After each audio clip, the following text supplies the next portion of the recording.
So it's going to keep going, yeah. You know, here we go. Yeah.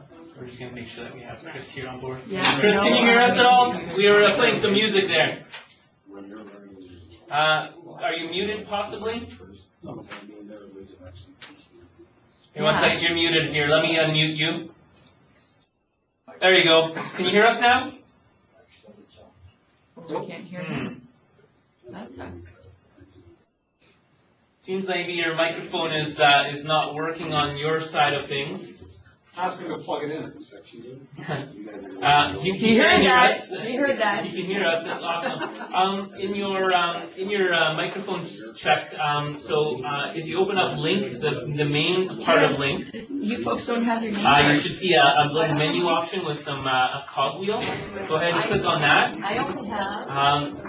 And you should be able to see audio devices. I have more. And microphone levels. So just make sure that your audio device is set up properly. I should have mentioned, pick it up on your way home. Hi, Francis. Can you see that your microphone is picking up any levels? It is? Okay, so we're still not hearing you. So just one second, let me make sure that our volume is set up properly on this end. You're still missing a few people. Michelle, I heard from. She's coming in a bit. Can he hear us? Can you hear us? Hear us, yeah. I can't see Chris anywhere. So We don't hear him.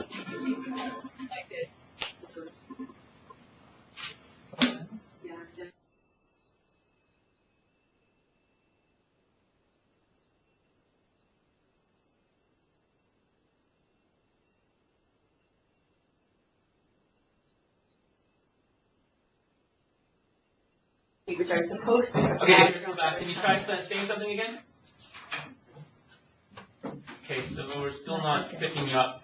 I'm gonna have Daryl maybe give you a quick telephone call to see if he can help you out with that. We're gonna get started on this end, seeing as you can hear us still, so that we can ensure that we're moving forward. Okay. So I'm gonna let Irene do the maintenance and management over here while I get that up for folks. Okay. So we have a couple of little housekeeping things to do. This is a very important message.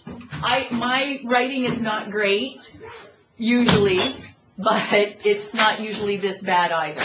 So this is that's what the blue explains. My first shot at working with a whiteboard. It's a cool thing, I have to say, though. I would like a green pen. Click, it's green. Very cool, very cool. So today's, the W kind of got away from me there, too. Today's agenda, more or less, those first few items are going to take us, we hope, maybe about 5 to 7 minutes. We're a little late getting started as it is, but okay. As I did last time, I would like you to just sort of try and leave everything that maybe you had sort of top of mind coming in behind for the moment. Give yourself a minute or two to think about what you'd like out of today's session. We'll get to that a little bit more in a minute. We have a couple people joining us for the first time today. In fact, there should be, I think, at least one more. And so these folks have, for one reason or another, had things come up. They started the process. It might have been a year ago, it might have been 2 years ago, and then things got in the way, and so they're kind of jumping back in and carrying on with the rest of us. So if all goes well, we'll have at least 2 more people in the room before too much longer. And so we are going to have those couple people introduce themselves. You're lucky to have missed the full-blown introduction because there was a little more personal sharing involved. We, in the interest of time, won't be able to get into all of that. But hi there. And so here, I'm going to give you a pen and a piece of paper to make yourself a name pen. Where did the papers go? Right in front of you. Here we are. So grab one of these markers as well. And all right. So Gary, if you wouldn't mind, you're one of the newer faces to the crowd, and just tell folks who you are, where you teach, and anything else you think people really ought to know. Okay. I'm Gary. Started last year. Glad to hear that there's somebody actually that started even before me and is jumping back in. Yes. So, I teach human resources, management, leadership, stats in the business. creative. I don't even know the length of we got a really long school name, so that's where I am. And been here for a year.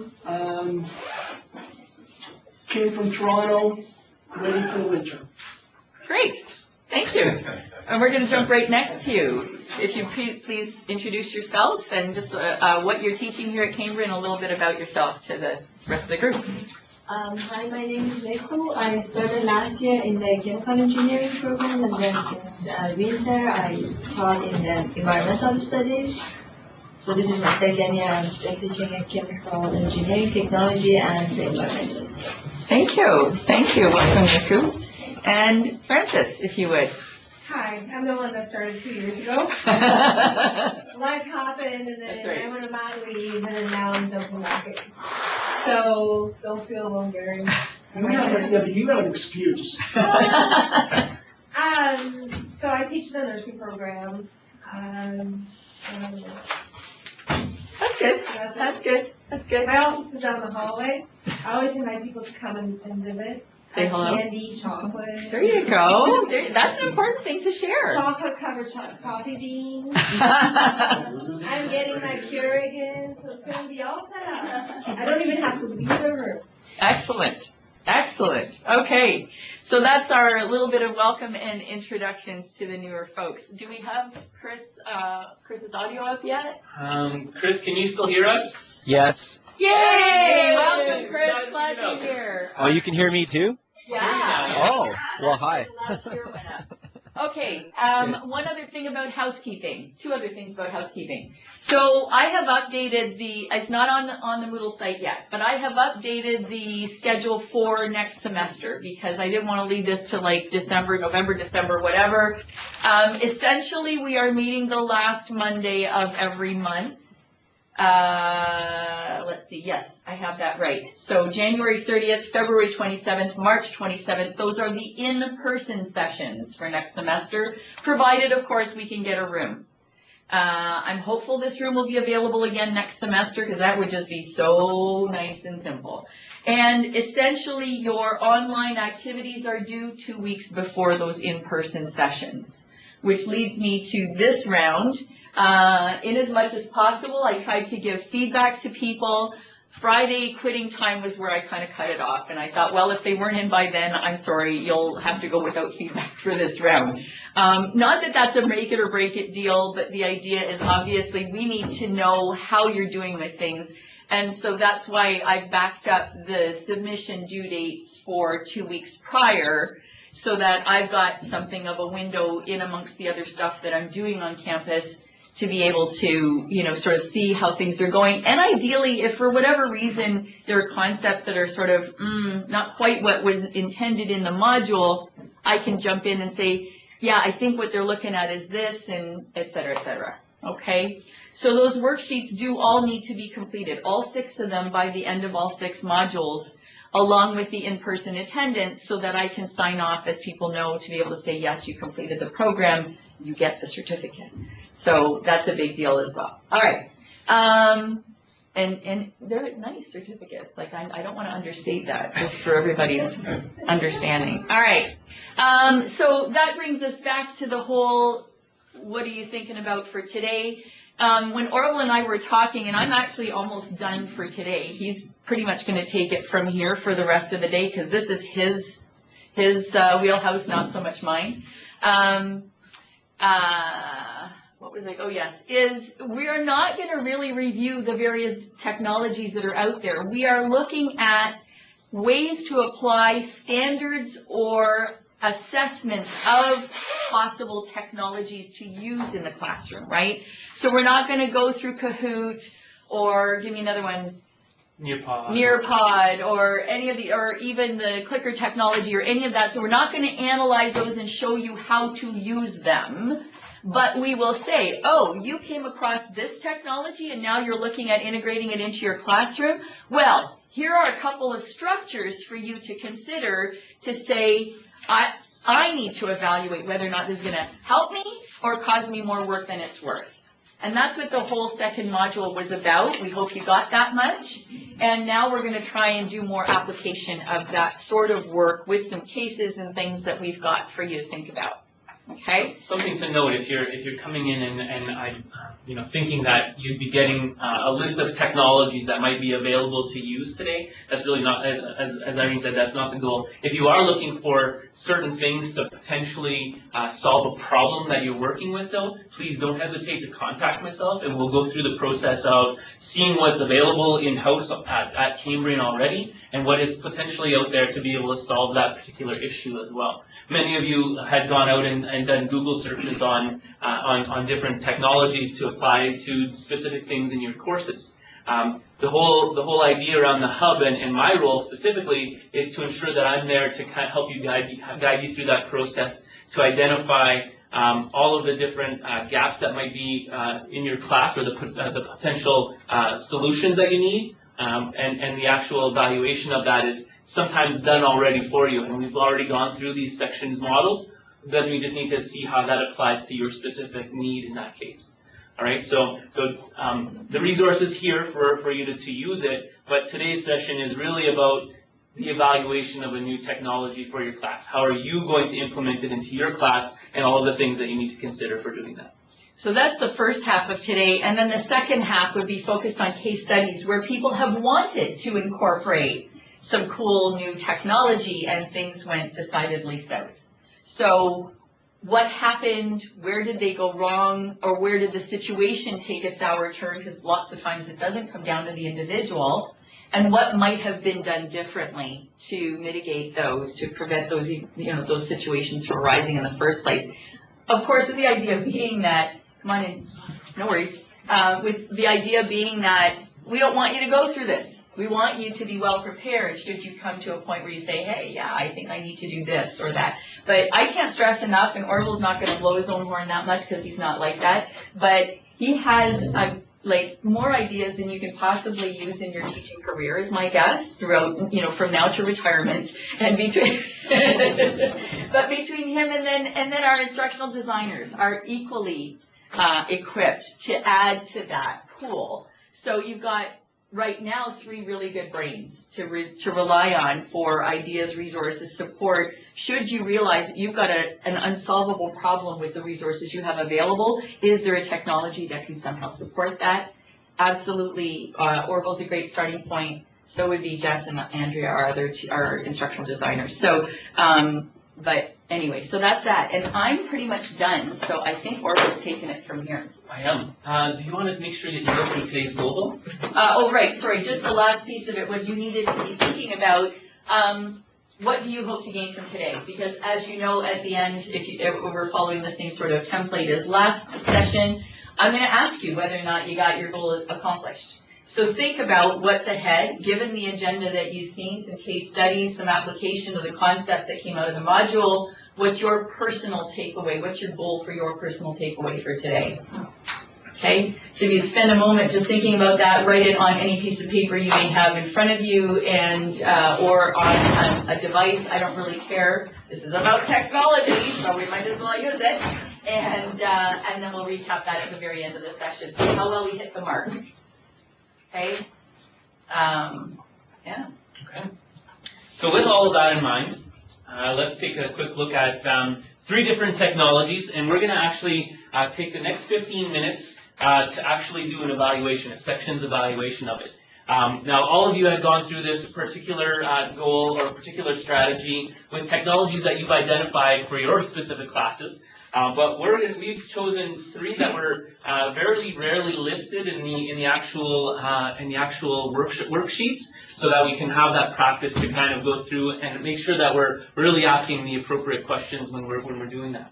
So there's 3 technologies that we've chosen: Twitter, Dropbox, and a new one that I've never actually done an evaluation on myself, which is called Remind. So just as a show of hands, we're going to break into 3 groups. And Chris, we're going to actually have you go into one of our breakout rooms with one of the groups for the particular section that you're in as well. So he needs to show his hand. Yes, so she needs to show your hand when I'm asking the question, if you don't mind. So the first question is, who here has used or knows of the tool called Dropbox? Okay, so many of you have. Okay, so can we do it the other way? Who doesn't know it? Who doesn't know Dropbox? All right, so we have 2, 3. 3? Yeah. Okay, Does so Chris, you familiar with Dropbox? Yes, I used it during my undergrad. okay. Thank you. So who was that? That was Gary, Ray, and who else? And sorry, your name? All right. And then, there you go. That's right, Amanda. I remember it. Okay, so we're going to have you in one group specifically. And Irene, do you mind joining that group? Have you used Dropbox before? I have, but I can be very quiet. Okay. Twitter. Who has not used Twitter? Okay, so we have Graham, Angel, and Chris. So Chris, Angel, and Graham, you're going to be the group that does the Twitter. And then everybody else, I'm guessing, who here has used those, everybody else who isn't in a specific group, we're going to kind of break off a couple more just to make sure it's a little bit more even. Who here thinks that they're a guru in the Dropbox field? Oh, come on. All right, Francis. So Francis, if you don't mind joining the Dropbox group, No, and then Twitter. who's a guru? No, we need her in Twitter. We don't want a lot of. Okay, so yeah, so we'll put you in the Twitter group. So you're in the Twitter group with Chris. We're going to be going to the breakout room to make sure that we're being able to have Chris in there. And then who here thinks that they're a guru in Twitter? Oh, Anybody? come on, yeah, now you know it gigs up. No, so. gigs up. Joanna, if you don't mind. I don't know anything with technology Twitter. No, I know. Anyways, if you don't mind joining the group with Dropbox, okay? Everybody else, you're going to be doing the Remind tool, okay? So if we can kind of shift around, take some time to shift around, I'll bring the folks over into the breakout room.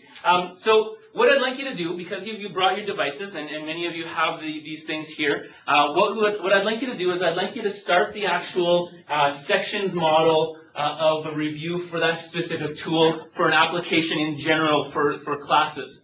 All right. Identify some of the questions that are there that might be specific to your needs in the classroom. The idea around this is to see the differences between different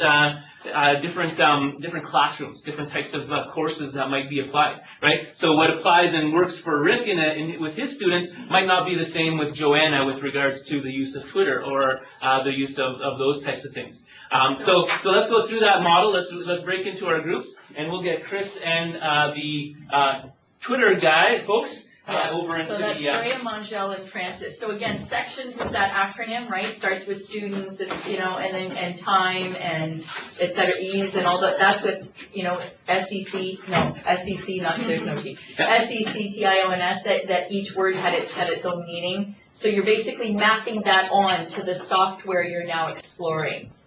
So for example, where Twitter's concerned, to what extent would students have ease with this or right, this sort of thing, and then you go through each of those different letters of the acronym to see how it maps onto Twitter, how you would respond to each of those in respect of Twitter. Rick? Something to note for those of you who are looking at the actual course webpage, under the resources here, what was it? Under assessing the technology here, this here is an actual run-through of the sections model. So if you hadn't gone through the actual resources, there's a really great resource in here, and I suggest that you open this up.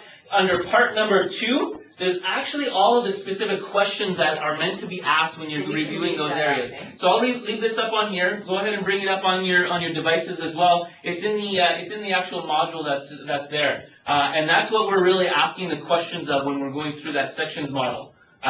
So let's go ahead and break it off. Rick, you have a I question? just want to ask a question though. I'm with the Remind Yep. technology, but I've never used it. So That's why you have a device. So I'm going to use it and then... You're going to look it up, find out what you can about it, you and the group of people that you're working with, right? So we'll get the Remind folks maybe to move over to this side, and we'll have the Dropbox folks stay on that side. Twitter, you're going into a breakout room. right? Yeah. And so for those of you who don't have familiarity with the technology, you're using your own devices to start doing a bit of research so as to be able to answer these questions. Yeah, and once I get everyone set up in the breakout room, I'll be back in also to show a video on the Reminds, just to kind of get an understanding of what it is and how it works, so then you can kind of go through base level stuff of answering these questions, okay? All right, so come on over, Twitter folks. So breakout, So Chris? sorry. Yeah. Sorry. Yeah, Twitter's over, Dropbox is on this side, sorry, Twitter's going out to breakout. So I'm going to send you a quick message from our breakout room. Can I ask you a quick You're going question? to leave the meeting that you're currently in, and Okay. we're going to go into you're going to go into the other meeting. When we're done in the breakout room, you're going to rejoin this meeting, okay? Okay. Okay. Do you want me on Twitter or any sort?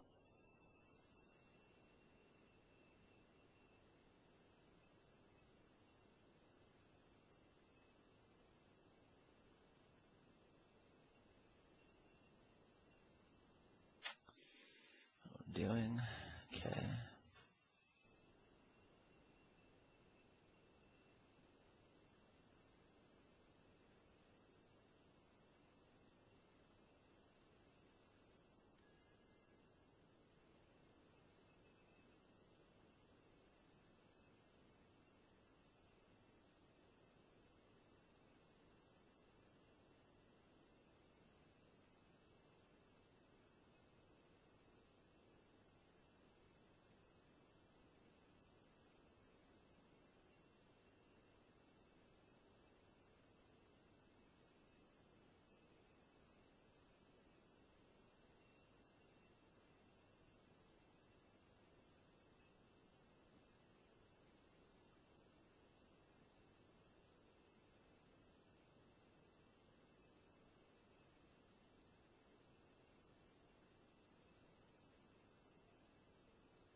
I started out sometimes, I think this is Yeah. over here. Hey Chris, how are you? Can you hear us? Based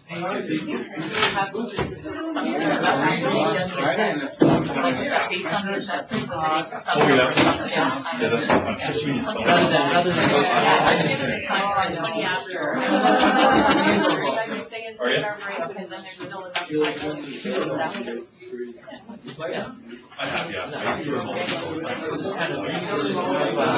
Sorry, I just have a. All right. Speech. I know. Going through the details. Yeah, exactly. Yeah. Okay, that'll help. Chris, can you hear us? Yep, can you hear me? Yeah, thank you so much. Okay.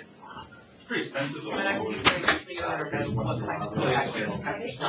guys, 2 hours.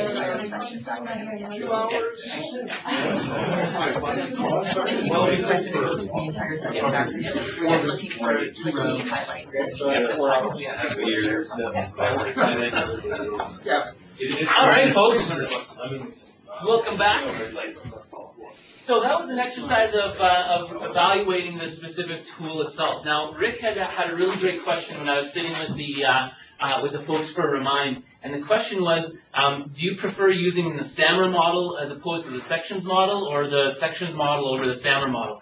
And my answer to him was more so, I actually would probably prefer using both of them at all times. And the reason being is SAMR model really kind of identifies the question on what type of technology do I need to use, right, to augment my actual learning style, my objective, or to meet that objective that I'm trying to get to. And then the sections is the actual evaluation of the technology that I've chosen based on the SAMR model, right? Now, so what we're going to do as an activity in the idea of saving some time here is we're going to go to each of the groups and we're going to give you a stage to be able to just kind of give a brief introduction or brief rundown of the technology that you had been given and some of the key elements of it. I'm not expecting that you go through the entire sections model in its entirety because we only have about 5 minutes each. But we're gonna, about 5 minutes total. So we just want to get a quick rundown of that tool that you've been given, and we'll go from there. Okay. So we'll start off with the actual brand new technology, Remind.com.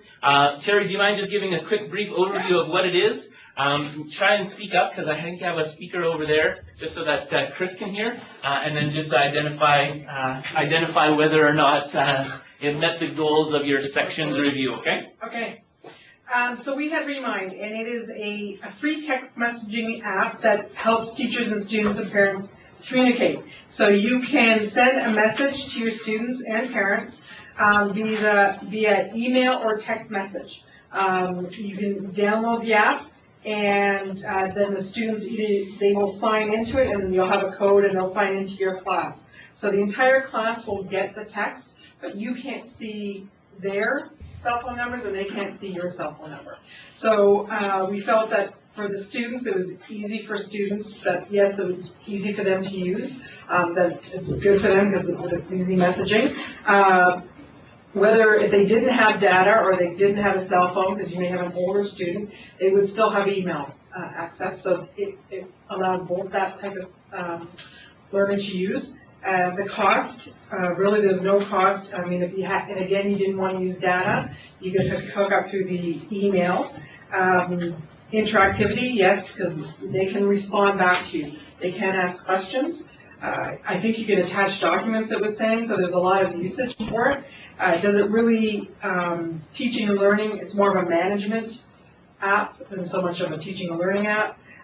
Organizational issues, we talked again that probably the IT or Hub could help us with it to run through it. Novelty, new, right? It's new. No one's used it yet.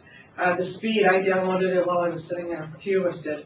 So it was quick to download, very easy to do. So I think we thought it would be a good app to have in certain cases. Awesome. Thank you so much, Terry. For everyone that wasn't actually involved in the discussion for the new app, what I will do is I will disseminate or distribute some a video that we have as an early teaching tip for our folks.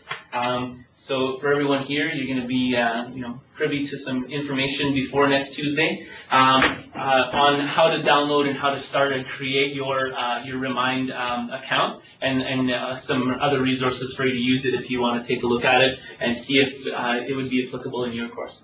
Next up, we had Dropbox. Dropbox. Show of hands for the reporter for the Dropbox.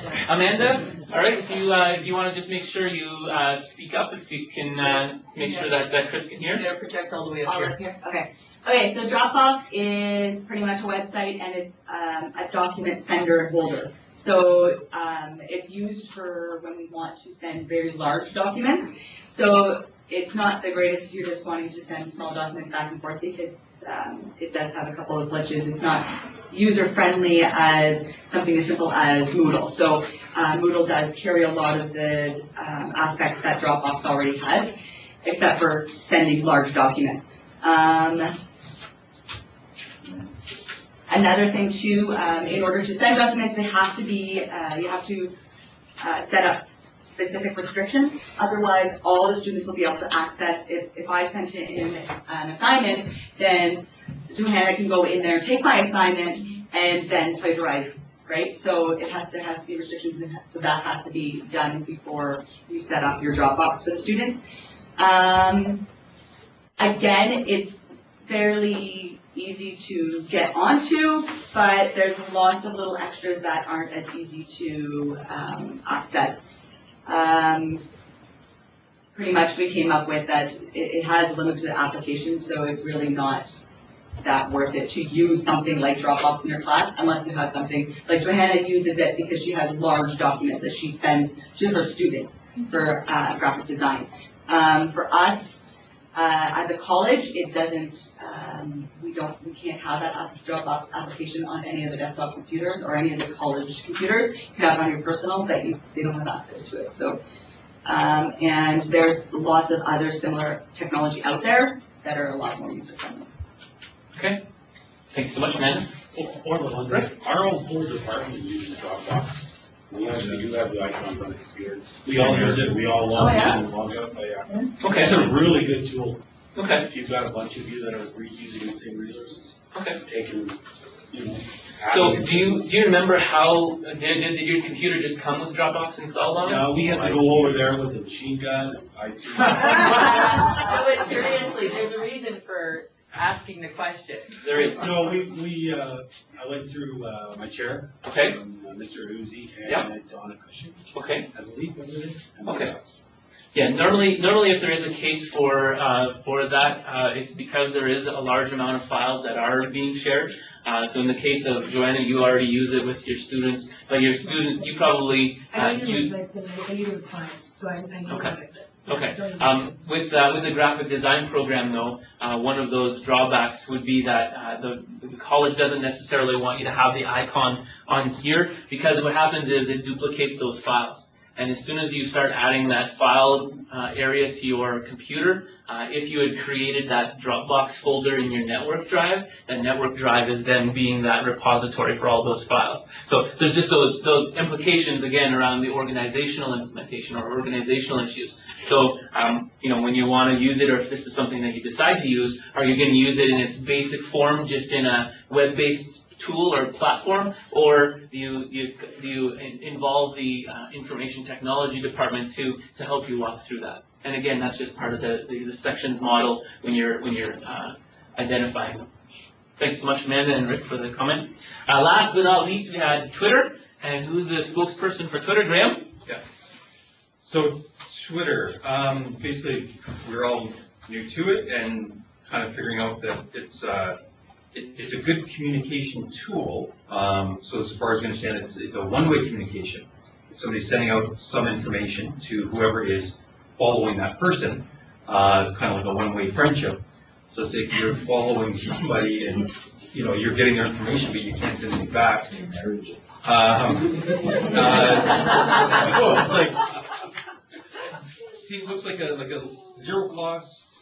Probably, I believe it would be quick to learn, quick for students to pick up.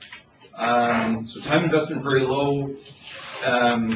What we came up with was would be important to because I understand there's retweets, right? So they can take your information and retweet it themselves, said by so-and-so. So you've got to kind of watch your P's and Q's with what you're saying, because it's going to, as Donald Trump mentioned, I know, it gets repeated, right? So, so little or no cost, and although it is another tool, a communication tool that students may be kind of getting still less of that face-to-face communication, right? So it's a little less personal again, and kind of getting in, kind of almost letting them hide a little more, right? So is it a good tool?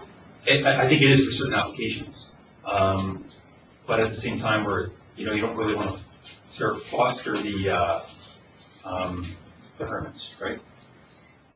Something to note on that though is what about in your class for those students that are already hermits, right? And again, I'm just playing. Again, I always like playing the devil's advocate. What about the students that don't put up their hand? Right. Right. They have something to say, but they just don't want to say it in a public forum, face to face like this. Sure. Right. The application that I've seen used is an actual Twitter feed while a faculty member is lecturing. Brian Benjamin does this well and does it all the time. He has a Twitter feed and he says, here's the hashtag MKT1004, right? And as a student has a question, they'll tweet it. They don't want to say it out loud. And it's not that they don't want to be identified, it's just that they don't want to be put into a situation where they feel that everyone's watching them. Right. So when they tweet it to him, he gets the notification and says, oh, question from so-and-so. Here we go. This is the question. Let's go ahead and use that. See, I think we may have kind of been hung up on the parts thinking it was the teacher delivering. Oh, yeah. Yeah. No, exactly. I wasn't. It's the hashtag use, and that's the subtlety of Twitter that you may not have picked up on immediately, just trying to do a first blush, right? Mm-hmm. But hashtags then direct traffic around a specific topic, and anybody who's sort of staying up on that topic gets that feed, right? So with the use of the hashtag, and that's why everything is hashtag everything, right? Yeah. So. And today's situation was really dropping you into a situation where you didn't do the SAMR model of what's my objective, right? What do I need to fill the gap of with the technology? And that's really, what are you using it for, right? That answers the question of what do you want to use the technology for? We just kind of dropped you into that sections evaluation without knowing what you're using it for. So that's absolutely a valid point. But on the opposite side of things, there's different applications to what maybe you were considering in that case. Yeah, Francis, you have a question? But if you have a Twitter feed on the side, won't you be identified? Isn't your name attached to your account? But what happens if so in that case there, yes, it could be. Mine is Das Juice. Would you know that my username is Das Juice? Uh-huh. I went by your icon. You would by my icon. Yeah, absolutely. Can I wrap up with this story? Remember this story? I have to tell this story because I think it's brilliant. So we did this exercise in previous iterations of this whole workshop series, right? And one of the profs who was exploring Twitter decided to start using it with his students. And he happened to be working in the trades, teaching the trades. And it was, so he set it up, his students set up their accounts or already had them, and he was now connected to them. Because of course you can only connect to certain people that you allow to follow, or, who are following you, blah, blah, blah. So that's all part of the mechanics. Come across this Twitter feed on St. Patrick's Day. Ooh, lots of green beer today, gonna be a fun afternoon. This is before they're going into lab. Prof says, I don't think so. If you've been having beer, you're not coming into my lab because now it's a safety issue. And he busted about 3 of his students and said, bye-bye guys, see you later. Twitter feed tells me you are not safe in this environment. And off they went. You know who it is, right? Anyway, you didn't know this story? Oh yeah, well, one of your colleagues. Yeah, brilliant. I thought, yes. Because how would he know that necessarily unless he sort of did the breath smell check, before starting lab? But meanwhile, it's like, and this is where, when you put stuff out there, you gotta be careful what the content reflects. And I think there were 3 students in question that day that he would not let into lab because, well, look. and that was the end of that. So I thought that was a very interesting academic application version of Twitter. Just one, I want to actually, I was thinking as you were speaking, Irene, there is another way of actually being able to do it. So, let's say for instance, I was up here on my phone and I had my Twitter account open. You as a student can directly tweet to me a question where I would be able to look at it and say, there's a question, I won't identify anybody, Exactly. but answer the question that way. Yeah, that's a whole other. So different ways of approaching it, absolutely. Joanne, you had a question? I was just gonna say, like Twitter's really good depending on the situation. If you're looking at like networking or talking about networking, that's a really good tool for Yeah. that. It's a very distracting tool, but it's like Facebook. Facebook is like, we didn't really touch on that. That is the most, For a reason. I think, it's the most universal, Yeah. like application. And we have like Cambrian groups, we have like Yep. little pockets of groups so that Yeah. we can share information within Yeah. areas. And I think that's probably, even though we didn't talk about it, that Facebook, I think, is probably the most popular and well-used piece of technology. I think everything else is like, well, it's good, but it's not as good as Facebook. Well, that's all right, but it's not as good as Facebook, Yeah. for a lot of things. Yeah, I don't know if you came across this though in the Twitter group, that it's only 140 characters, Yeah. right? So you have to really get terse with your verbiage and make sure that it's going to fit within that. I can tell you how many times I've had to, cut out an extra word because I tend to go a little long. So we did discuss that, and we thought that actually that may enhance their communication skills, right? Because they need to be concise and they need to be able to get their point across effectively, right? In a limited amount of space. Yep. So, Fair enough. yeah. You can't comment on tweets though, that's the only problem. Like you can reshare them, you can like them, but you can't really, like you can like them, you can reshare them, but you can't comment on them. Whereas like in some of the things. I think you can actually. I think people can respond. I've had responses to tweets that I've put out there. I don't. You can Oh, do an that's, address. that's like if you're doing at-night Marines or. Oh, yes. something, Yeah. That's, Yeah. But it's like on Facebook or on Instagram, there's like a place to comment. So if you Oh, put I up- see in that same let's respect, say I yeah. put like a Mona Lisa image and I want people to comment on that, then they can comment directly on the image. Absolutely. Yeah. Different application though too, right? Again, taking a step back, the SAMRA model to identify what you need to do, and then the technology that you've chosen, and then review it. Absolutely, there's different applications to it, and Twitter might not be able to start a discussion and hold a discussion. It's essentially, here's my little chirp, Soundbite, right? yeah. Soundbite. Or tweet. Or tweet, in that case. Tweet. I'm using my own technology. Okay, so with that said, we're at 3:40 right now. We're going to take a break for 10 minutes. We'll reconvene at 3:50 and go through some scenarios that we've seen, case studies. All right? Okay. Chris, I'm going to go ahead and mute you and or mute our microphone, and we'll see you in 10 minutes. Okay, thank you.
post something, and then you can have people comment right under it. You can. Yeah, it's called Forum. Yeah, but the forum, you actually have to go in, you can't just, you have to comment like on a new. Oh, you mean on the front page? Yeah, like, Okay. so she says, post a video, you know, like, give me your thoughts, tell me about what you think, like, where does positive psychology play a role in this? Yeah. And then they can, and it's a good learning tool, right? Yeah. See, with Moodle, unfortunately, it plays so many roles that it needs to kind of segment those types of things. Yeah. Okay. Yeah. There are other tools. If you wanted to touch base, I we know, can talk. as soon as I think it was you who had Edmodo. Yeah. And it was okay. Because I was looking at that and I was like, I don't want Facebook, but it's not. All right, welcome back, everyone. We're ready to get started on our next part of the session.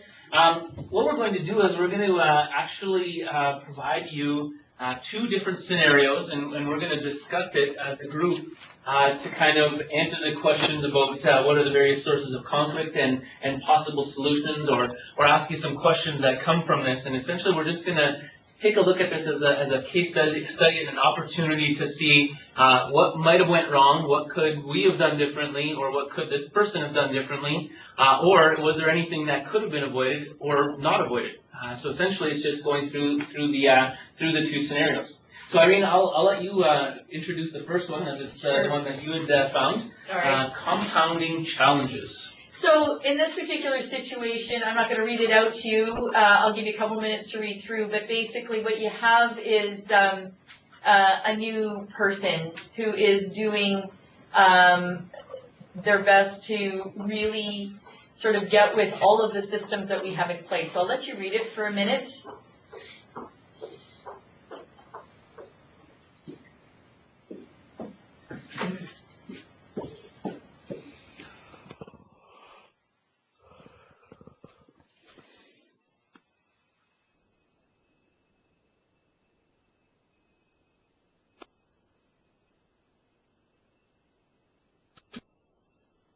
We're just reading this case study, by the way, Gal, so.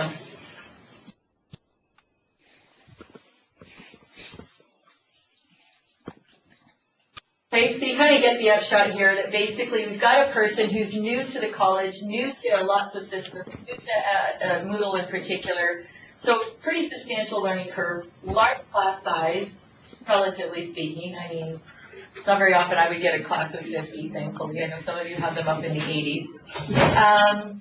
And so it's almost as though it's a snowball effect. So the prof is trying to get on board with what the college expects by way of learning Moodle, making sure students are using it properly, making sure that all of their documents are submitted, their assignments are submitted through Moodle, doesn't have the familiarity to be able to quickly answer to students if they have some struggles to follow all of the expectations.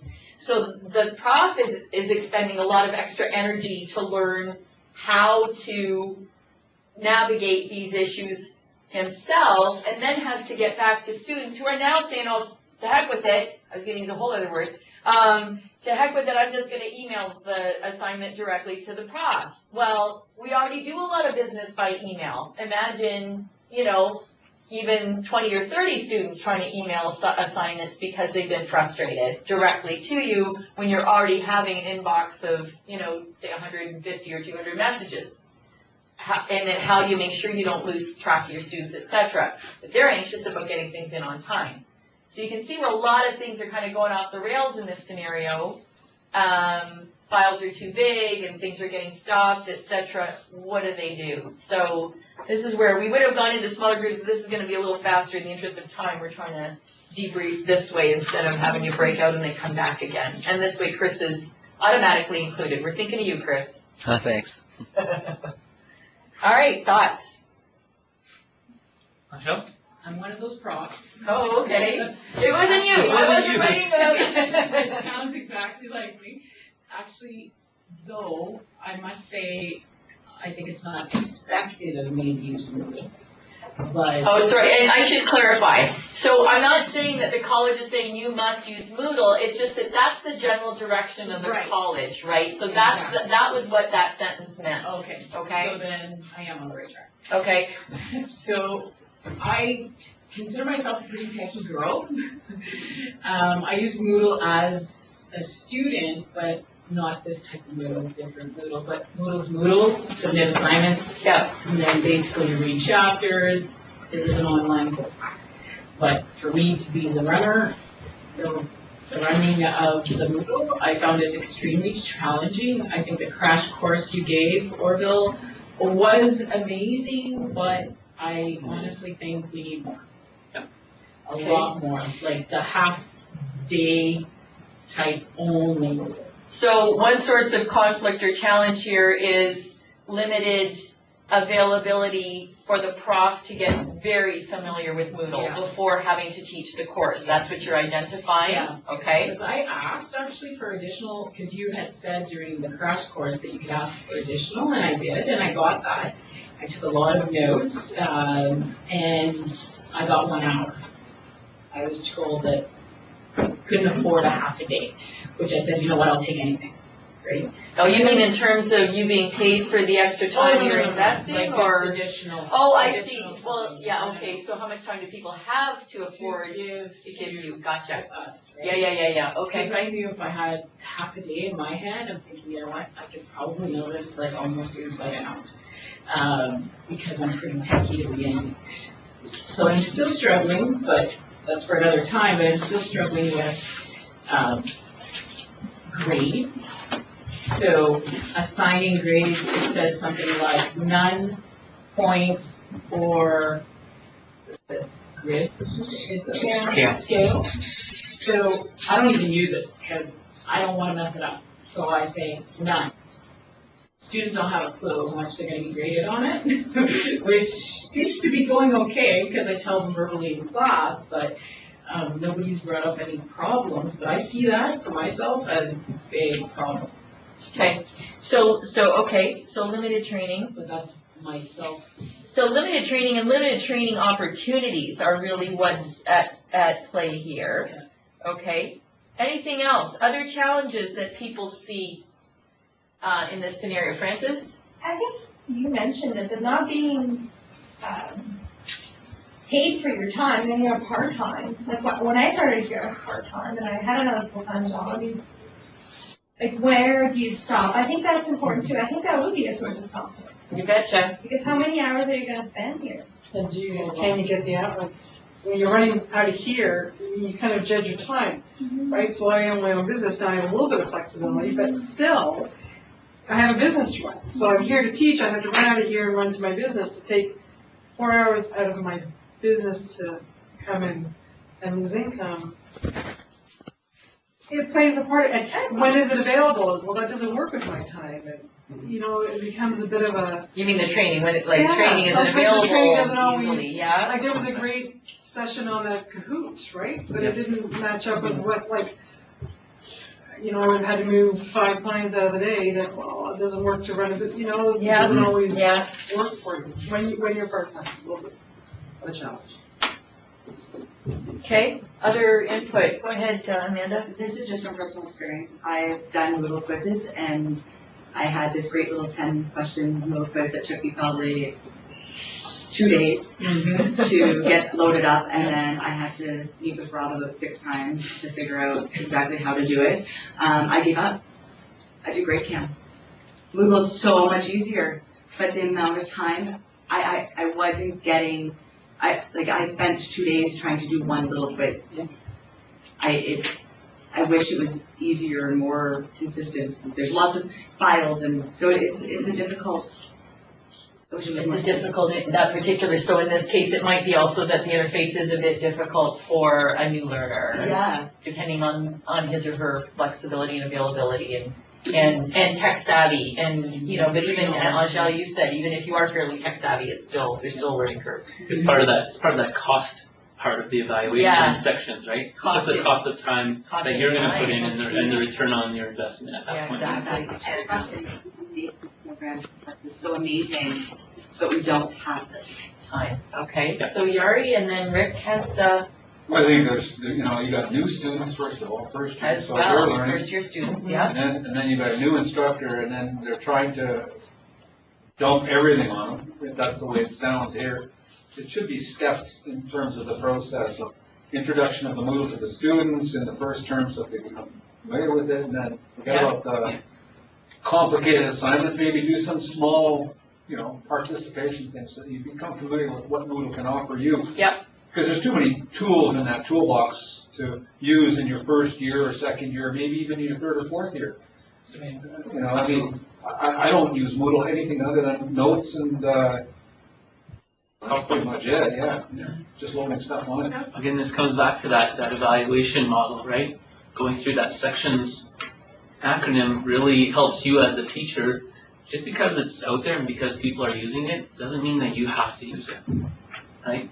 And that's the case for the majority of our faculty, unless you're teaching in a 100% online course, in which case some things may be expected. But in your classrooms that you're teaching with your students in class, it's really a matter of making sure that you're comfortable with making sure that your students get to that learning objective.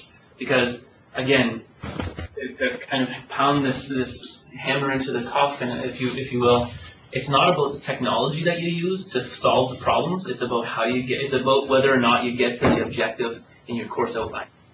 And whether that's you standing up in front of your classroom and handing out pieces of paper, or using the latest and greatest technology to interact and have your students engaged, what matters at the end of the day is that you've gotten to those learning outcomes and learning objectives in your course outline. And it doesn't matter how you've gotten there. And ideally, if you're going to incorporate technology, it's so that it's easier to get to them than it might otherwise be. Exactly.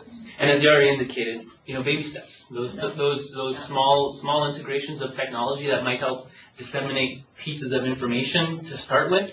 And then when you're ready and comfortable with that enough to then start saying, okay, you know what? I'm good with my content. I don't need to worry about preparing for content. I want to start seeing how I can modify and adjust my tools to make things better for my students and for myself. And yeah, there might be an investment in time in that, but again, that's all part of that evaluation. Okay. Sorry, Rick had a comment, and then we'll come to. Actually, between Larry and Warren, it's all good. Covered? Okay, there you go. I just. No, we had another comment here. I'll come back to you in a minute. When I first started in COSEC, I remember not knowing that I could talk to other faculty members about sharing their Moodle shells with me. And that was a really big eye-opening thing, that things that had already been created could be used by me. So now we're getting into the solutions piece, which is a great contribution for that, because that's where I wanted to move next. But yeah, thank you for that, Jessica. So that's one possible solution is, could the prof have taken somebody else's shell, with their permission, of course, and map that into this semester? At least some of the legwork was done. We don't know. Maybe that did happen, and that's because it's hard to say that, maybe this could have still happened all on top of her having done that, him having done that, whoever it was. But yeah, that is a piece that would potentially have helped a lot. John? One of the things, I kind of went down the track of trying to figure out this Moodle thing right away, just because I was trying to build the content for future, that was kind of for future years, so I built it and it's there, and so I took down kind of the brunt of it up front, which is fine. And I did learn a lot, and the support system for me has been fantastic. Okay. But one of the learnings that I did have is, and I thought I'd want to share it with everybody, is I made a test, right? And I decided I was going to, I made it, I did the test myself, understanding how long it was going to take me, and I wrote it out, right? So I made the test in Moodle, and then I had my students in the class, and I set up a platform where they were doing the test. But what I didn't consider was that it took me 45 minutes to do the test. So I said, okay, I'm going to give them about an hour and a half for them to do it, kind of. Well, it took them way longer, and the piece that I missed was the fact that I wrote it out, and I guess that's faster. I didn't think it was, but I guess it is, and they were typing. The answers, you mean? Yeah. So it took them longer than when I anticipated. To type out answers than to write them? So that's a real indicator of baseline technology skills, right? Yeah, or even so rudimentary as keyboarding skills, right? So if a student is typing with fingers, that's one of those considerations. Absolutely. Well, it was a an international postgraduate class, so I briefly thought about it, but it didn't really cross my mind that I should allot for more time, given the fact that it was I gave twice the amount of time. So It was a learning, something that I learned through the Yeah, process. I'm really surprised by that. I am too, but that's what happened. Typically it's the reverse. Yeah, I think Yeah, typing that's is way what- faster yeah. than writing things down Wasn't at manually, all. but. And that's what the student said, saying, well, if I would have wrote it out, it would have taken me less time, but the fact that we're on the computer took me longer. Are these international students though? I wonder if that's the bigger factor. English, second language. No, Because they felt if they wrote it, it would still be faster. But That's what it could also be a keyboard thing. could be a key, I don't know. Because if the language is different, writing in English is gonna be faster than trying to find the letters. Do you know what I mean?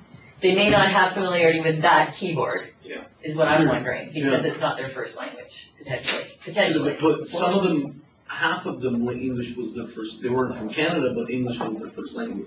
That's really wild. Okay. So, I don't know, I thought I'd share that. Yeah, 'cause- no, that's an interesting observation, important one as well. Absolutely, thank you. Rick? Oh, just to, taking someone else's template and putting it in the Moodle, and of course, turning on or turning off. That's one of the reasons, Orville, I mean, why I'm interested in the Moodle, because I want to be able to have, I've always thought that I should be able to hand a part-time person a memory stick, and they've got a course in a can, videos, animations, lesson plans, blah, blah, blah. So I love Moodle for that. And I was able to like change the sections, change it, and turn on things right off the bat. The testing, like what we were saying about running a quiz or running a test, actually, I called you to walk me through. But it is all doable. Just take steps. You're not gonna get there all in one. Absolutely, You know, it's not gonna happen this week, but just take some steps to keep going in the right direction. Does Chris have, I thought I heard Chris. Did you have? Oh, sorry, one of my my work colleagues was just leaving, so. Oh, okay, no worries. So I thought you had As a, well. contribute, we didn't want to ignore you, so. Oh, no, oh, you're not ignoring me. My reaction to that situation would just be that I would probably have shied away from the Moodle at that point in time, and basically just address the students' concerns and have them submit them on paper, because I place more importance on the student satisfaction and happiness than on on reducing the amount of paper that the college uses. So it would be something that I'd have to weigh out. Yeah. Obviously, yeah. Okay, thank you. Sorry, just one more I comment. just had a question. How do the students, does anyone teach them Moodle? Like, how do Well, they that, know actually, that was where I was gonna go to wrap this one up. That's what Take it I- away, Orville. Oh, okay. So yes, actually, we hadn't, until just now, we had really relied on the faculty identifying and giving the students the actual scaffolding that they would need, right? So, again, this part of adopting a technology, assuming that the students know how to do it, is kind of putting the cart before the horse, if you will, right? So you need to always assume that there's a lowest common denominator where those students do need to be trained in that. So as a result of that, and as a result of some of the awareness that's been brought up around this particular situation, we're actually developing a student-facing Moodle resource for students on how to submit an assignment, how to contribute to a forum, how to get into a chat room, how to communicate with your faculty, all around the Moodle courses, and that's going to be available to students, I believe, in the winter semester or spring semester. I think the winter semester is when it's being developed. So that is something that is coming as a resource. But on top of that, it's a matter of, going to find those scaffolds if they weren't available. Providing, we would be able to provide you some videos, great videos on how the students could have done that and whatnot. And on occasion, though, it seems to me Rob will go to a classroom, right? If there are enough students who really need it,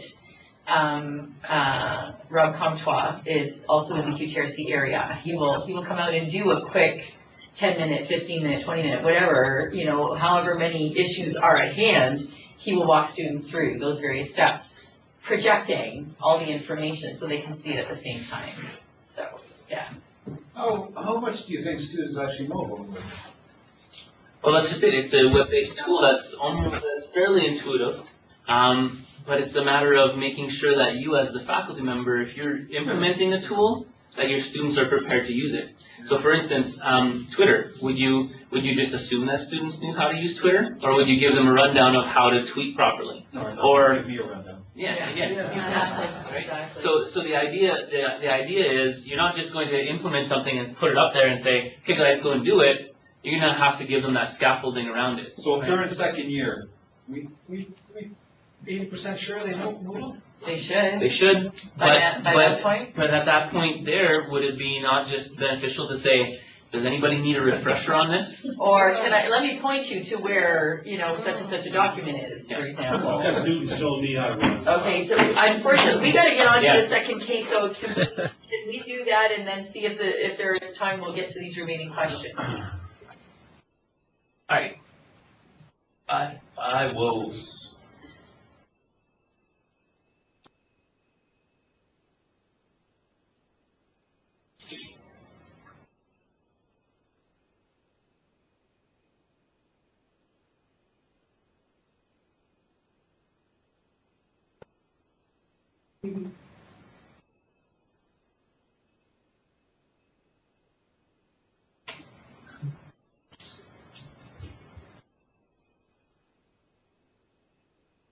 Happens every week. What? come on.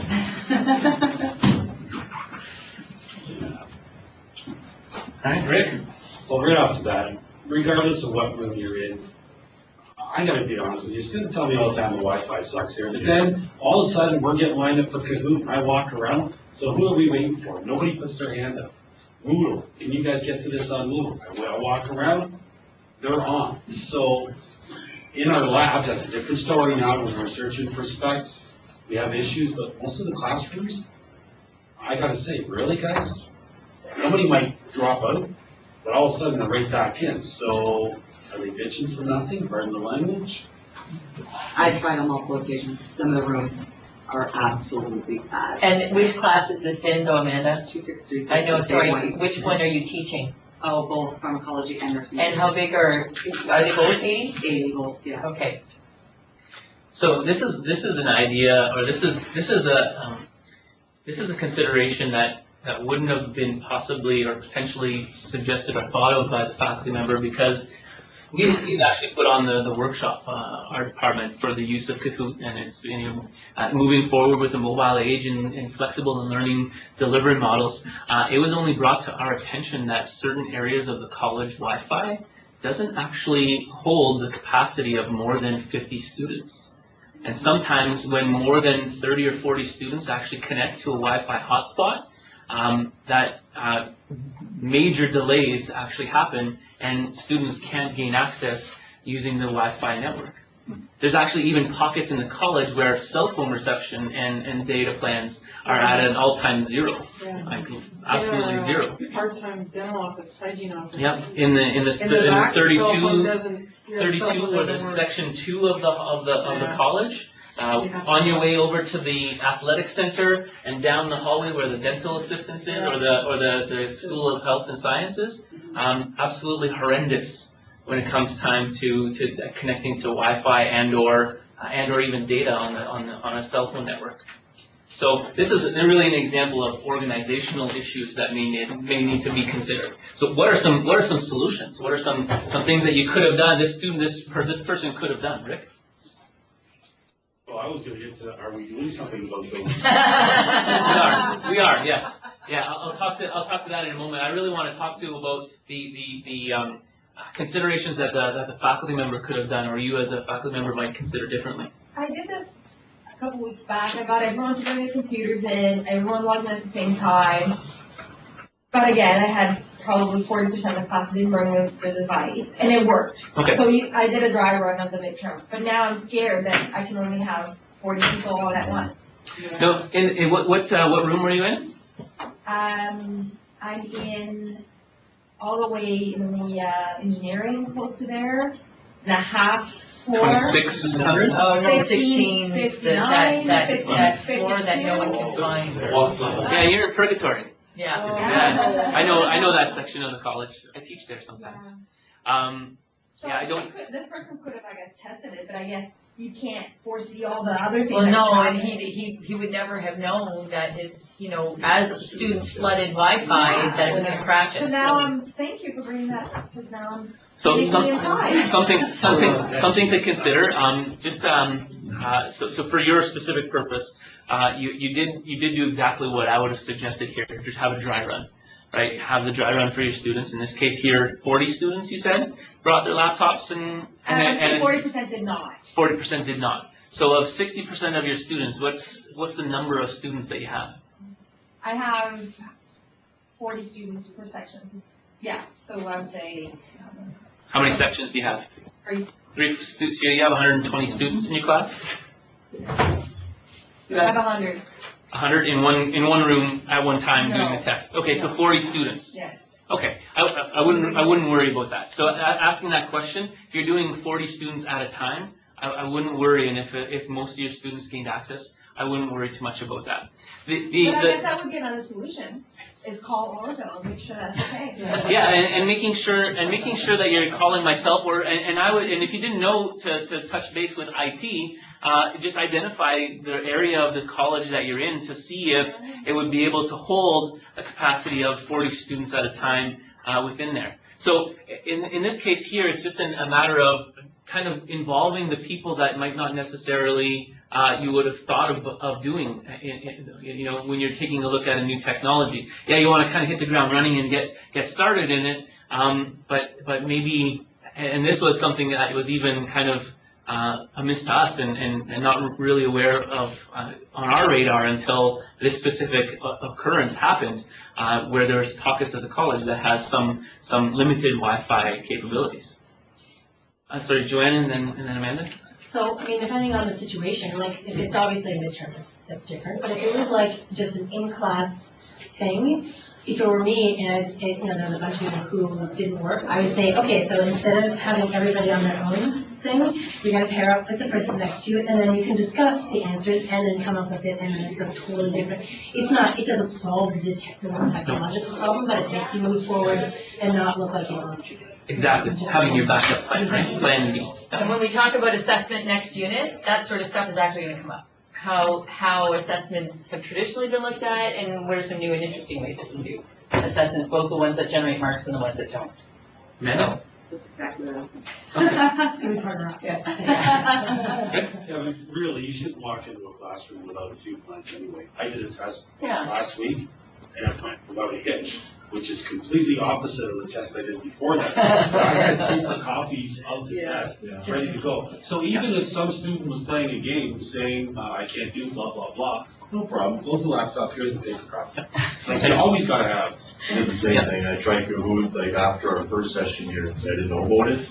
And I think you were talking about it, and I was like, well, I'll try it out, just a formative assessment. And I had printed out actual quiz sheets just in case, because I didn't know there's always a few jokers in the class, right? Like the usernames, for example, like one guy used my name. So I didn't know how they were going to react. Not so much for the technology That side, person but gets an 8. yeah, exactly. I answered them all right. But I just had printed out copies, just more of, not as far as the Wi-Fi not working. I hadn't really thought that whole process through, but just if they were going to start playing around and work and get out of hand, I was going to just shut it down and okay, well, let's do the traditional. Right? Yeah. And Francis, that's a backup plan for you in your case next week. Because it's the first time you're running it, have that backup. Have the paper for if a student can't get on, here's your paper copy. So what's the nature of the test? Short answer or multiple choice? All? Because there's always grade cam. We'll set you up with a That's grade a cam pretty bubble fast- sheet. That's pardon me? A lot of trees. Agreed. There's no question about that. That's kind of use on that, then what am I gonna do? Oh yeah, no, that's true. But I mean, even if you did some and some, right? Are you not gonna teach that again sometime? Probably gonna change. Yeah, that's the thing, is you don't always want to use the exact same test, that's sometimes the issue. So, okay, no, we're still good. So just to kind of wrap up around this specific situation, we weren't aware of the actual pockets of places in the college that weren't. Some solutions around that are there's actually a cart for faculty to be able to sign out and identify and book specific rooms in the college with great Wi-Fi access for up to 60 students to actually have a cart of laptops brought to those. There's an actual IT form where you can book that and have them take those carts of laptops to that specific room. eDome is one of them. 3,400 Wings is another. There's a number of different wings in the college that have great access, and these specific laptops connect to their very own Wi-Fi network, so that there's no limited bandwidth and/or capabilities on things. Okay, so that's one approach. The next approach is actual long-term infrastructure plans, which we found out about. There has been a proposal put into place and apparently approved for the next 2 years of our Wi-Fi infrastructure to be upgraded to ensure that all areas of the college have the same type of capabilities and access for access to those Wi-Fi hotspots. So inevitably, we will be at a point where you'll be able to just implement as needed. But if you can imagine, some of the concerns that happen is if a student comes in with a laptop, what other devices do they have that are connected to the Wi-Fi? And who's waiting outside that's looking and surfing on their phone that are connected to the Wi-Fi? Or the classroom next to them who are connected with a laptop and a mobile device connected to the Wi-Fi. Right? So some best practices around that, if you are going to have your students do an in-class environment with laptops, is have them turn off the Wi-Fi on their mobile devices so at least 50% of that connectivity is not there, is kind of thwarted from doing that. And what I think I heard, as I understood, this came up in our working group that Orville and I are both part of, among others, but the Wi-Fi will work at the speed of the slowest device.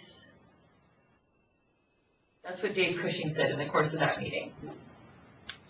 Yeah, so the slowest device will gain access at that speed of the slowest device that's there. Yeah. So the person who's gaining access. The impression I had was that it slows it down. If there's a slower device than the one you're using, that other slower device slows down the speed of the Wi-Fi. I don't think I was part of that discussion. I don't think that, could that be possible? Well, those are the words he said, so I'm going to question that and get clarification. But the point is, there are way more implications to Wi-Fi speed and availability than we think about, and this is why we really wanted you to go through the exercise, just so you can be aware that, yeah, you know, some of the technology you might be thinking about introducing may have everything else you need for it, but there may be that glitch at the organizational level that needs to be considered. After doing this, I think I've shared with all of you in the first unit that these are new modules for us for the Teaching and Learning Workshop series. We had we were talking overheads in the earlier iterations, right? I mean, you know, the kind with the projector that had the bulb and you stuck them on and that whole thing with the transparencies. So that material was due for an overhaul, and this is what's replaced it. So, but that was, in my day, we were still doing in my day. In my first iteration in this position, that's the material we were using. In the last 3 years that I wasn't in this position, these new materials came in. So this is new to me. I've been going through it along with you. And after getting a really clear understanding of both SAMR and sections, I thought, we need every single faculty member who uses technology, which is, probably 95% of faculty, to get a real good handle on both of those acronyms and understand their implications, because my guess is that a lot of the struggles that people go through could be avoided if they were very clear on all of the elements that need to be considered before, trying to introduce technology. And we really want to foster innovation here, but it's really frustrating when you get this great new idea and then things fall apart at the seams for reasons that you never even thought of. And so to avoid a lot of that frustration, it would be great for people at least to have that awareness, from my perspective anyway. So that was my little soapbox for today. How are we doing? We've got 5 minutes. Okay, no, but have we wrapped up, I think, everything on this particular? I think so. Does anybody else have anything to add? So what did we decide the professor could have done differently, aside from having the plan B, which obviously Book another room. Book another room. Book another room, be in touch with IT. Yeah. Hey, what are the implications if I try and do this in this room? Have a dry run before actually using this specific tool. Have the students connect and see how it goes, etc. Yeah. Okay. So we're at the wrap-up stage, and I can't get over how bad that looks. In terms of wrapping us, this is where you get to go back to what your goal or intention was for today, and what you took away from today. And so, Chris. Yep. Just so that I make sure I don't forget, we're going to start with you. What was your and you had the greatest challenge because your students are rather unique, and a lot of this we recognize, and I'm so grateful for your patience with all this. Doesn't really apply. Did you have a takeaway from today? I guess the breakout session that I did with my group, I like that because I never really looked into Twitter. So looking into the technology while we were going through the sections was probably what I enjoyed most about the session today. Great, thank you. So we're gonna, just a one-liner is all I really need. Thanks so much, Chris. And thanks for being with us again, and we'll catch up with you next month. But I mean, I'm not saying goodbye forever now. I'm just saying goodbye.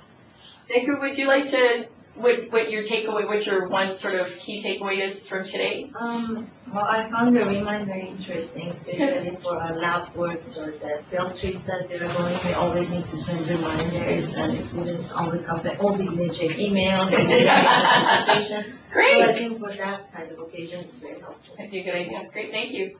Jessica? Also remind. Remind as well. I'm gonna have to look at it now. Rick? Yeah, I think we pushed too hard to try and make these technologies work in class, and maybe we should just, back off and take some stress out of our life, and we'll get there when we get there. Okay, thank you. Thanks. Amanda? Ditto. I think I really need to stop focusing on this. And again, same thing as my takeaway from last time. Just focus on this. Narrow it down a bit. Learn how to teach before we start, integrating. Trying to go crazy with everything. Yeah. Okay, thank you. Thank you for that. I think that I think Orville said at the very beginning that that there's a lot of different things that you can be doing in your classroom and come and see them, and definitely want to. I want to learn how to do like video tutorials, so you do drawing tutorials and things.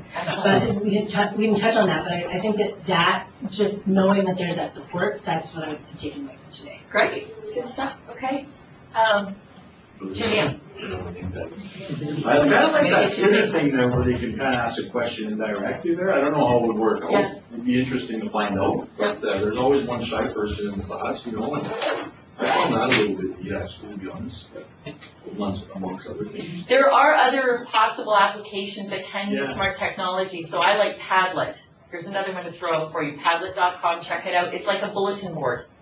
And that is completely anonymous, right?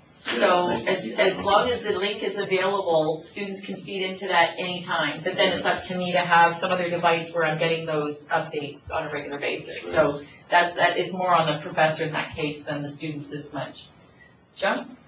I like the idea of having an outlet for to include the phones in class. I'm finding that sometimes you get this, but if you're having the opportunity to get them to, because they're just addicted. I don't know, it's just a creature habit, but they're allowed, they can ask questions when they don't feel comfortable, plus also it's refocusing their energy towards what's the class. I like that. Yeah. I like the Twitter part or whatever that. Yeah, with Twitter. After. Yeah, okay. Or, Padlet could do the same Padlet, thing. yeah, something like that. Yeah. Francis?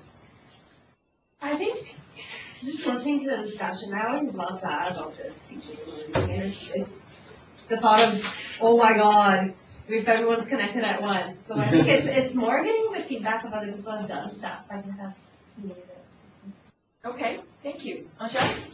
I actually wrote down as I'm going to learn more about technologies that I don't know, and that's exactly what we've done. So, good. And I don't know if I would use. I see advantages to Twitter, but I also see disadvantages where I'm still kind of leery about using it. Okay. Okay. We'll see. Yep, thank you. Right? Unlike Angel, I'm not that techy, so I have a lot of stuff to learn on this stuff. But it's good to hear different options. So. Okay. Thank you. Okay, great.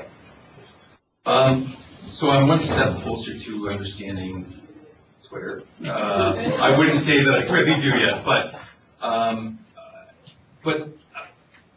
light bulb is starting to go on with, for example, with Twitter and how it can be utilized in the classroom. Because as I mentioned, I only saw it as a one-way feed, right? But understand that it could be a separate feed to either the professor or peer-to-peer or whatever. I mean, it's kind of coming on to say, yeah, you know what? It could be in the right kind of setting. It could be a very useful tool. So. Cross Irene, if you do get connected. There you go. Okay? Okay. Follow me on Twitter. Go for it.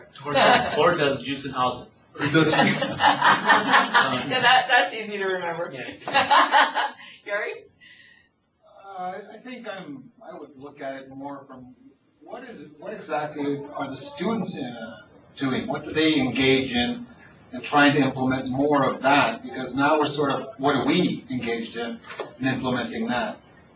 Like Moodle, we use Moodle, but do the students use Moodle?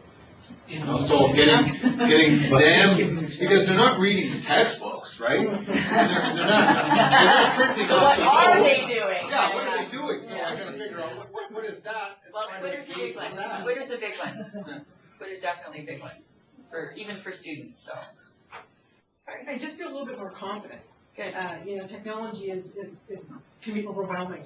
You read all the stuff, it's like, oh my goodness, so now that I have the tools to look at a technology, to know, is it worth my time and effort to even explore it? You know, well, can I quickly rule it out? Okay, that won't work. So I feel a little bit more confident when I look at technology and knowing how to assess it and whether it's going to be beneficial. Thank you. We're a couple minutes over. I apologize for that. If you did not sign this, I think just about everybody did. Please make sure you do. Chris, don't worry, we got you here on the finish sheet. Thank you for your time and attention. We'll see you again in this room in about another month. Your online stuff, of course, in a couple weeks, if you could tackle that for Unit 3, Module 3 that is, and have a great rest of your week. Thank you all so much. I'll take your name tags if you're sure you might not remember them. Please just deposit them up top. I'll collect them back afterwards. Thank you. Thank you. Actually, you know, so my wife teaches high school. Okay. And she is now using Remind. Remind. I was calling Rewind. Yep. Remind. My kids are in elementary school, Cloud, and I get Remind emails from their teachers. So it's definitely out there. It's being used, and yeah, Kelly, Yeah, everybody signs in that way. I can sit because the position she's in, she would need to. So she'd actually have to make contact with students and it says no. Yeah, it's just that way I have actual records that people were here and it's just, yeah, but we did a polling thing last time, so people's names all came up. Oh, right. So I had who always. So, yeah. Anyway. Have a good one. No, that's horrible. I'm the theory person. The tech person is in other people's hands, and that's a good thing. I have some great ideas for you. I watch airbrush tutorials all the time. I want to do those, I've and I actually want to watched make them them. so that it's like, it's my way of teaching, and then I can like show them to my students, but not just for like them, but also put on the Facebook group and everything. Absolutely. So I've actually, I've been considering doing like tutorials myself, and I've actually looked at some setups, some rigs for camera work and kind of, so like a document camera. So almost something very similar to this, but more so set up with a high quality, high definition camera. But this would actually work as well. Essentially setting it up so that you record. How would you do that? Like, is there someone that can show me how to create the video and how to upload it? I don't have a YouTube account or anything. That's okay. We would go through the process of showing you how to create a YouTube channel, how to actually record the video as well. On the counter from YouTube channel. You can do it either way. You can. I would probably recommend if you wanted to keep your personal stuff, just create a different Gmail account for your Prof. Joanna. And have a Prof. Joanna YouTube channel. YouTube is owned by Google, so it's all the same account. So if let's say if I did a Google a YouTube account for my own personal stuff, and then I would use that. in-person sessions. I think because I would the online module because of how much time it'd is be involved awesome. in it. I wouldn't want to make it a Brain account. I would just make it like my own personal account and then just share. I just have to get going. I'll get back there. URLs, the videos and stuff, so I don't have to worry about like. Absolutely. Okay. So. And then we have actually a videographer on our staff now, Jeff Trommelting. I don't know if you know him. He used to work down in Edom as part of the hub now. He'll actually be able to sit with you. Yeah, he did. So he'd be able to show you some best practices around setup and kind of rigging for lighting, so then you can actually do your. So how do I? I want you to have that. No, I appreciate that. You know what? Just contact afternoon, what we can do is we can set up like an exploratory meeting just to kind of discuss what you're expecting to get out of it. Okay. I'll include Jeff in it as well, so we'll kind of sit as a group to kind of say, all right, so here's some ideas. What's the objective that you want to meet? And let's see what tools we have available to us to be able to meet that. Is there anything else that you might want to consider getting? Can you reach out to your dean to possibly get some tools to be able to facilitate that? Or do we just have everything in-house Yeah, that that's can the do it? thing is that I want to know like what is required. I have no idea, you know, like. Yep, that's all part of that I wouldn't- discussion. I don't want it to cost anything at this point because I feel like it's just experimental. You could probably do it exactly with that and something that would just keep it so that it's above your Yeah. desk. Yeah.